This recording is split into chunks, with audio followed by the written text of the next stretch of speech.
Welcome to the Best Sports Betting Podcast, where we'll talk about reviews, previews, tips and all things betting related.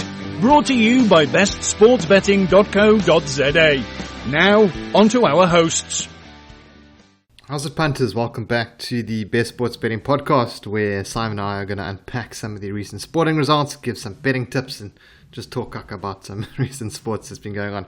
Simon, long weekend. Did you have a good one? Catch much of the sporting action?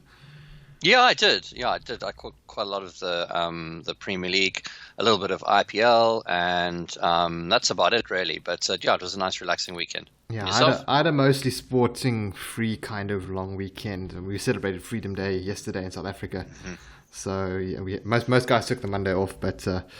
I watched one or two games of the weekend, not too much to be honest, and we'll unpack those in a bit. But I think the hot news is still the ESL.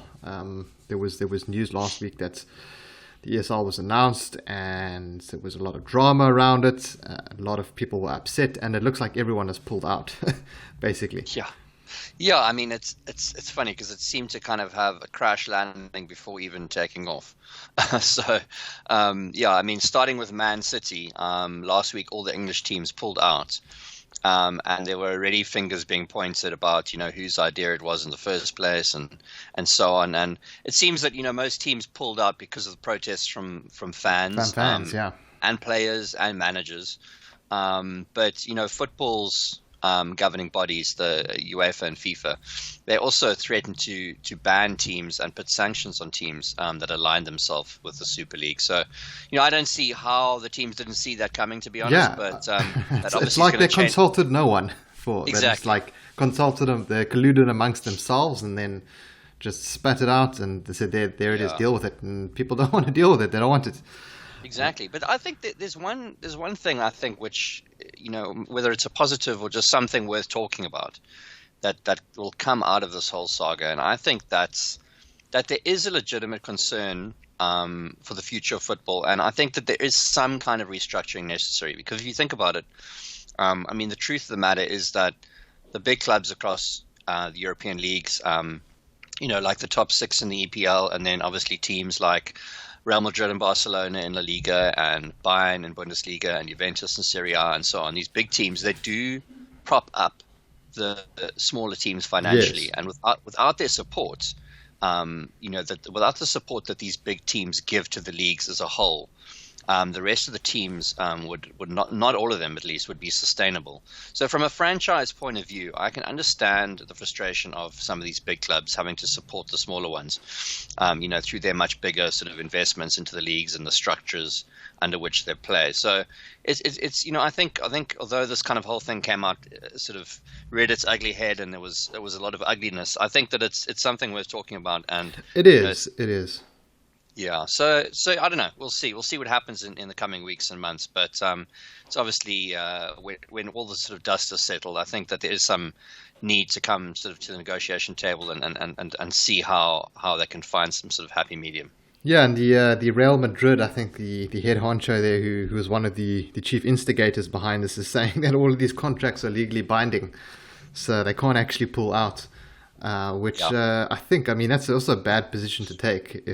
If everyone's pulling out, you can't just stick to your guns and say, "Hey, legally." See what you're gonna force these teams to now play because of it's disaster. I mean, you just look like a poople at the end of the day. Yeah, you do.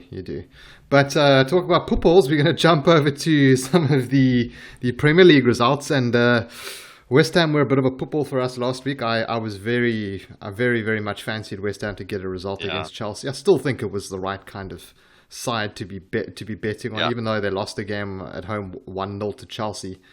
I don't want to say it was a case of being on the wrong side or something like that, or the right.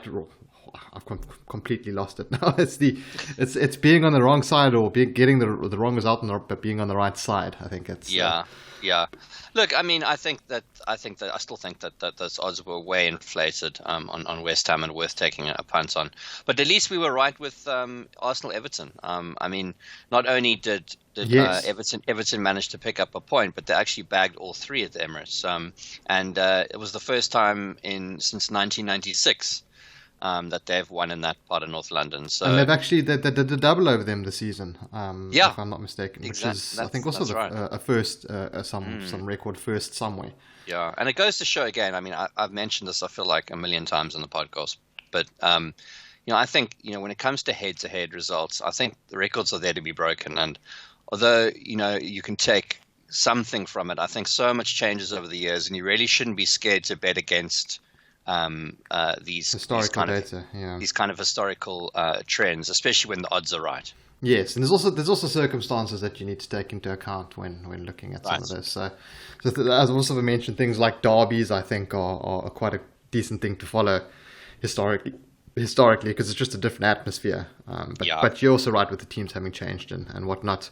Then Newcastle picking up a surprise draw at Liverpool with that very late injury time. I don't want to call it a winner because there were 2 goals in injury time. The first was the handball one, which I'm sure you've got a lot to say. Yes. Is it a goal? Was it not a goal? I feel the result was fair. Well, look, they followed the rules. So how it currently works, right? In the rules is that if no matter how unintentional a handball is, that if that touch ends up as a goal, then that goal is disallowed. From next year, apparently, the Football Association are actually going to adapt that current rule and make it more lenient. So what'll happen then is an unintentional handball that leads to a teammate scoring will then count as a goal. So in this case, with Callum Wilson's goal, he still would have been denied because after it unintentionally touched his arm. I mean, there was no way. Yeah, obviously intentionally, but it didn't touch anyone else before it went in the goal. So basically, that goal still won't be allowed when the new rule is put into place. So personally, I think the rule should be basically that as long as the player touches the ball with their head or their foot after the unintentional handball, so after it's touched their arm or whatever it is, as long as it then hits their head or somebody else's head or somebody else's foot, it should stand. But so the way it's going to go though basically is only a teammate can then go on and score the goal after it's touched somebody's arm unintentionally. So I don't think the new rule is great. That when it comes in, but it's still better than what we have right now, which is basically that, as I said, if the ball in any way touches you and ends up scoring, touches your arm and ends up scoring a goal, it's not going to count. So, but as you mentioned, Joe Willock managed to score just a few minutes after that goal was disallowed. So a well-deserved point. Yeah, and I mean that really now well and truly puts Newcastle safe from relegation championship next season, which is I think great. So. And there's a couple of fixtures coming up where I wouldn't be surprised if Newcastle could grab some points against some big teams, and we'll get to that in our Premier League preview in a bit. But heading over to the Champions League, we had before we get to the Champions League, actually there was the Leeds drawing with United. So a couple of draws for the big teams there. None of the other results are really worth mentioning. Leeds put in a decent performance. Not a huge upset there, but I think many punters getting burnt with some of the bigger teams this weekend. Yeah. Then going to the Champions League, we had a match last night. We had Real Madrid. I pegged Madrid to actually pick up a home win in that one. I was a bit surprised that they didn't. Yeah, I saw they were about 2.45 on the money line. Pretty decent. Look, they haven't against Chelsea. They aren't performing that well in the league at the moment. But I still think it was a decent punt to back Madrid, who ended up struggling a little in the game. Yeah, and I mean Chelsea will be very glad to walk away with an away goal there, of course, because now going into their home match, they're certainly going to have a slight advantage. I must say, I still can't get used to seeing Courtois in the goal for Real Madrid as opposed to Chelsea. So it's quite funny. Obviously, he's been there for a couple of years now, but it was funny last night. I kept having to remind myself, what he was doing on that side of the field. Kind of. It's the same when Petr Cech went to Arsenal. I was always you always have him in the back of your mind as this Chelsea player, but I know it was quite interesting. But Chelsea will definitely be glad with that result, and I mean, with that advantage, who knows? Maybe they can set themselves up for their first Champions League final since 2012, Bayern Munich. They beat Bayern Munich on penalties. So yeah, that was 9 years ago. So that would be a brilliant result for the London club if they can pull it off. Yeah, could be an All English final as well, because we've got PSG taking on City tonight. It's the only other semi-final match, and difficult one to call. I think PSG should take it. I think they're getting pretty nice odds on them, to be honest, especially considering they knocked out Bayern in the last round. Yeah, I mean, I must say, this price does look quite big. I mean, obviously, it is the Premier League log leaders. It's Man City, but I mean, if I were pricing this game, I would probably put Man City as slight favourites, but 11-10 looks way too short for me.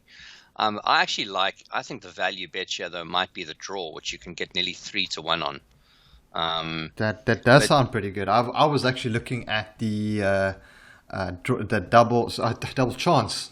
That was the one that I fancy, double chance on PSG. I just think the draw is going to come into play. I think it's a good look to have in there, and you're getting 1.8 on the double chance, which is pretty good. Yeah, for sure. Now I think there's definitely value to be had with PSG here. I mean, I could see Man City kind of playing a slightly more defensive game, kind of fending off Neymar and Mbappe, and until the home leg at the Etihad, and then sort of truly opening up there. So I don't know. Yeah, I think this potentially could be quite a low scoring one, but I think if you got to get with a side here, it's got to be PSG at these odds. Yeah, just on those odds, like I can't believe that they're getting that kind of flack from the bookies. And sure, like Man City are strong, they're a solid side, but this is also PSG they're playing against. PSG are. Yeah. It's PSG. It's like the Real Madrid of old almost, and the Barca of old. They're the new up and coming kind of powerhouse in Europe, and sure. I can't look past them at this price. It's a bit crazy. I mean, maybe in the return leg, once we've got a result, the price might settle down a bit. But to qualify, Man City are 1.57. So books definitely fancying them for making it to the final. Absolutely, and I had a look at the injury reports there, and there's nothing big on either side, so it's not like either team is missing a key player. So I'm very interested in those odds, I must say. Yeah, and PSG also not playing badly at home. I mean, they've scored I think like 11 goals in their last 3 games or something. The last big loss was actually to Bayern when they lost at home, or when they lost that second leg 1-0. Yeah. But I don't think that's going to happen again. I can't look past PSG at this price, and that's where my best bet of the week is going to go, is for the double chance on PSG. Then moving on to some Premier League, we've got a few okay matches this weekend. We've got one big one, and I thought I would start off with the Newcastle versus Arsenal match. That should be quite an interesting one. I'm not sure what I know it's the Sunday match, but for me, I think it's going to be one of the more interesting ones, especially with considering how both teams are playing. I mean, Arsenal 1.9, that's very, very short. I don't know. I think those odds look about right to me. I mean, look, I think there's a lot more for Arsenal to play for here, in the sense that, look, it's almost a foregone conclusion that Newcastle will qualify. I actually looked at will not face relegation. The odds are 19-1 or 20-1, so it looks a pretty solid conclusion. I mean, I think Arsenal more to play for here. I think, I don't know, I kind of feel with Newcastle being such an up and down team, having played really well against Liverpool on the weekend, I guess this might be their kind of bogey game. I don't know, but it's from a betting perspective, not really one that I'm going to be looking at. Yeah, well, I mean, my reasoning is Arsenal have a game against Villarreal in the Europa League, and I think that's their only sort of hope of getting anything out of the competition, or anything out of the season, really, is if they win the Europa League and they somehow, which would then qualify them for the Champions League, because they're not going to qualify, I don't think, for either the Europa League or the Champions League with their current league standing. And Newcastle, obviously, like you said, not as much to play for, but Arsenal going to have one eye on that second leg as well. So I wouldn't be surprised to see them put out a slightly weaker side against Newcastle, and what's clearly not going to be a vital clash for kind of either of these sides. So I think Newcastle could well walk out of this one with a point. I have been burnt backing the tune pretty badly this season. At the same time, I've also been burnt backing Arsenal. So I think the draw over here, or the double chance on Newcastle, which is actually 1.95. I'm on bet.co's and I'm not sure what's going on with their double chance and their draw no bet prices. Double chance, I'm getting 1.95. Draw no bet, I'm getting 1.8. Oh, that's very strange. That is very strange, and that's not for a half. So that's not me mistaking. I think they might have those mixed up because the draw no bet should be priced a lot higher than. Well, there should be more of a difference between the two as well. Yeah, interesting. I wonder, but that's also going to be one of my bets. That's going to be more of a speculative one. Is the 1.95 over on bet.coza for the draw or for the double chance. So that's getting you Newcastle and the draw there. I'm not sure if Arsenal do have it in to win. It's one of those games that Arsenal, might just rock up to and win 3-0 because they don't care. But it is a difficult one to call. But let's move on to the big one. We've got Man United taking on Liverpool, and this one I really don't know where to go. Draw. Well, I must say this one I'm really excited because normally when these kind of games come up, there's not really much to interest me from a betting perspective. But I must say, my eyes kind of bulged when I saw the odds on United here to beat Liverpool at 2.75. And I don't know. To me, the only explanation I can really fathom here is that Liverpool are obviously desperate for points to kind of move into the Champions League places. But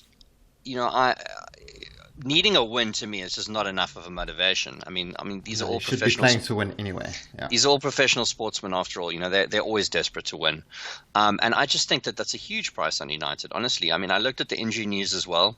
There are no key players missing from United's lineup except for Anthony Martial. Which I don't think he's really a game changer. No. And then Liverpool are without Jordan Henderson, which I actually think is actually a bigger miss than Martial. Not massive, but bigger than Martial. So to me, if you're looking at the injury list, I think that Liverpool have the slight disadvantage there. The other thing you need to look at, I suppose, is that Liverpool United are playing in the Europa League semi-final against Roma on Thursday. So you can argue that Liverpool will be, the more rested team. But there are still 2 full days between those matches. And also United aren't even traveling. So both those games are in Manchester. So it's not like United are going to be traveling across the country and back again or anything like that. So there's 2 full days between the games. It's a Thursday game and a Sunday game. And I don't really understand these odds, honestly. So all that said, I like United on the draw no bet at 9-10, and I think I'll even sprinkle a bit on the match on a market share because I just can't see the motivation for Man United being such a big price here against Liverpool. I think there should be 2.2, 2.3, but 2.75 is just crazy as far as I'm concerned. Yeah, no, that is very high, and I'm just looking at some of the recent matches and form over here, and Liverpool have drawn had a draw in their last 3 matches. So it's 0-0, 1-1, 1-1. Yeah. Whereas United have been banging a couple in except for the Leeds game. Absolutely. I mean, United and City are streaks ahead. I mean, look, City still streaks ahead of United in points and class, but I don't think you can argue that United haven't been a stronger side than Liverpool this season. So I just don't see the justification in that price. I'll definitely be backing United in one form or another in this one. Yeah, I like that price that you got there. And I'm just looking again now. I'm still on bet.co's, and they've actually got United draw no bet.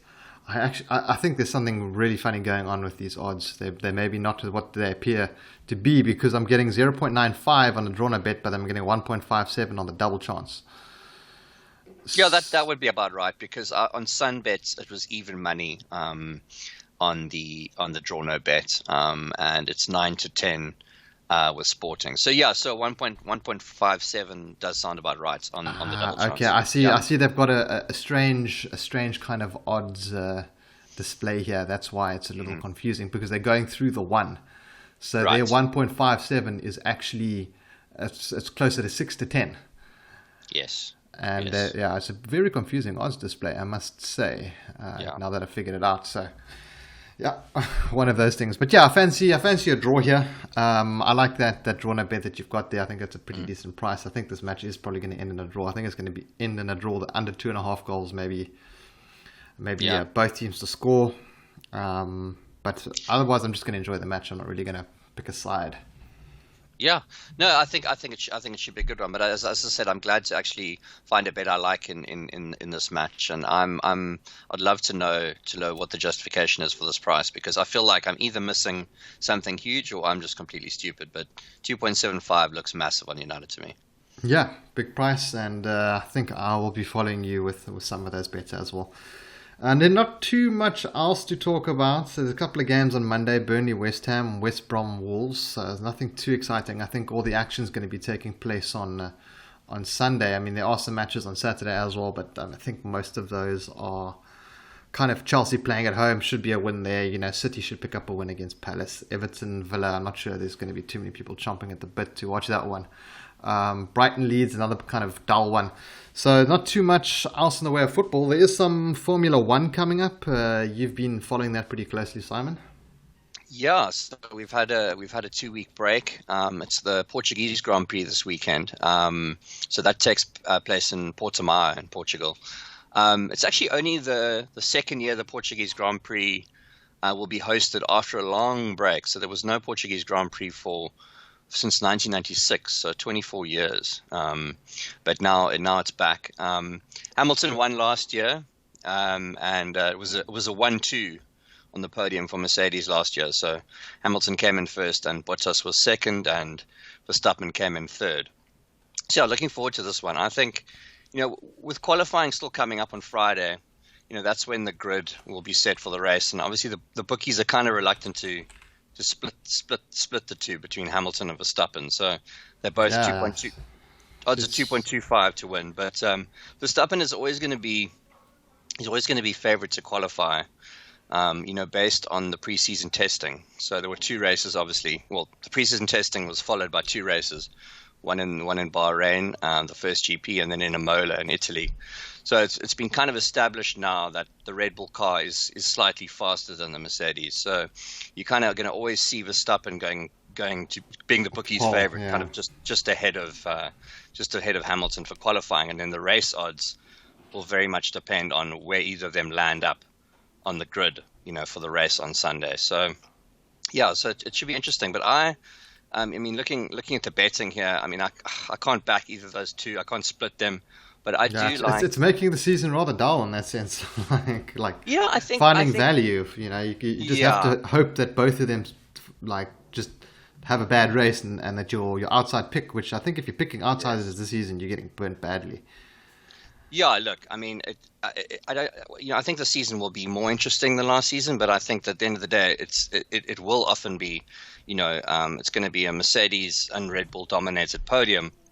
But you got to find those outside chances. And this week, I've got burnt on Ricciardo twice, and I'm gonna, I really liked the way Ferrari actually looked last week. They got 4th and 5th, and Charles Leclerc performed really well, and he's sort of the more established Ferrari driver.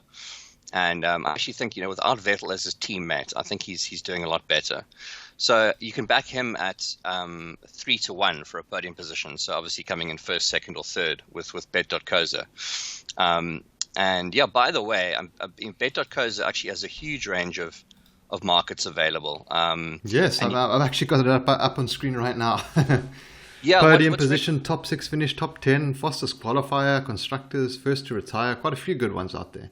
They are, yeah. It's actually a very nice book to bet on Formula One, because, as you just mentioned, often books will have the race winner. They'll have the head-to-head.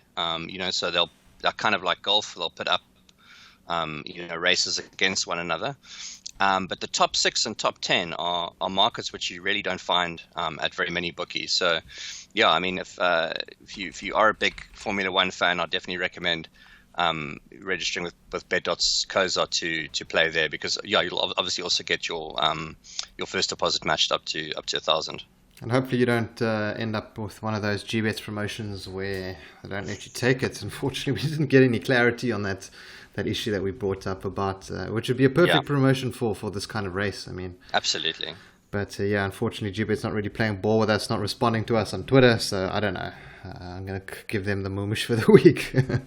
But But yeah, that wraps up today's episode. Not too much else going on sports-wise that I think is worthy. We've got some cricket going on, but as we had mentioned before we started the podcast, Simon and I were just saying that there's so many matches going on. It's very hard to kind of pick one out. We might do something for some of the kind of later stages with knockouts and finals and whatnot.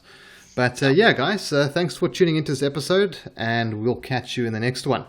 Have a good one, guys. Cheers. Thank you for listening, and don't forget to visit our site, Facebook and Twitter pages. Let's go make some money.